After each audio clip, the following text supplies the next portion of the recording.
iman negatif. Dekat jalan ia melihat pohon ara lalu pergi ke situ. Tetapi ia tidak mendapat apa-apa pada pohon itu selain daun-daun saja.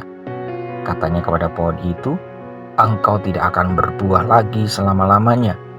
Dan seketika itu juga keringlah pohon ara itu. Matius 21 ayat 19. Sebenarnya bagaimana supaya kita dikatakan beriman? Apakah saat hidup kita penuh mujizat? Apakah saat Tuhan bicara kepada kita? Apakah saat kita terus berdoa dan berpuasa hingga kita mendengar suara Tuhan? Saya pernah mengira begitu. Saya mengira iman dan mujizat adalah satu kesatuan. Jika tidak ada iman, maka tidak akan ada mujizat. Kalau kita tidak mengalami mujizat, itu karena kita tidak beriman. Saya juga pernah mengira kita beriman saat Tuhan bicara terus-menerus dan mendikte apa yang harus kita lakukan. Kalau Tuhan kebetulan diam, berarti iman kita sedang tidak ada. Karena iman tidak ada, kita harus mencharge iman kita dengan berdoa dan berpuasa hingga Tuhan bicara. Kalau Tuhan tidak bicara, berarti kita telah berbuat dosa besar dan Tuhan sedang murka. Benarkah demikian? Ada perspektif baru yang saya dapatkan dari seorang teman yang mengena sekali buat saya. Dia memberi sebuah artikel mengenai iman yang negatif. Iman yang negatif adalah saat kita takut mengerjakan ini atau itu.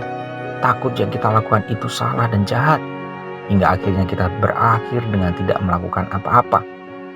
Hidup seperti mayat hidup, yang dilakukan hanya menunggu dan diam. Saya sendiri saat itu memang tidak berani melakukan apa-apa, karena itu tadi menunggu Tuhan mengatakan ya. Frustasi juga saat tidak ada instruksi jelas, sementara dari kesaksian-kesaksian yang saya dengar, orang yang diberi instruksi dari Tuhan selalu sukses. Padahal ada saatnya juga Tuhan diam dan membiarkan kita mengambil keputusan. Tuhan tidak selalu mendikte kita dalam segala hal. Ada hal-hal yang Tuhan percayakan agar kita putuskan sendiri. Kalaupun kita gagal, itu bukan berarti kita salah hingga tidak ada mujizat.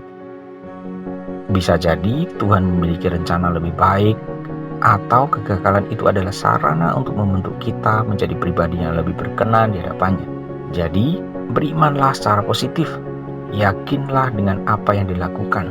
Yakinlah pada penyertaan Tuhan, dan yakinlah bahwa rancangan Tuhan bukan rancangan kecelakaan, melainkan rancangan damai sejahtera, asalkan apa yang kita lakukan halal, tidak bertentangan dengan firman Tuhan.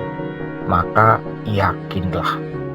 Berdoa, berpuasa, dan mencari Tuhan memang benar. Namun kita harus ingat kalau kita harus berusaha dulu barulah kita bisa berbuah. Kalau jatuh, bangkit lagi dan berusaha lagi. Tuhan sudah katakan, bersama Dia kita sanggup menanggung segala perkara. Amin. Iman tanpa perbuatan adalah mati.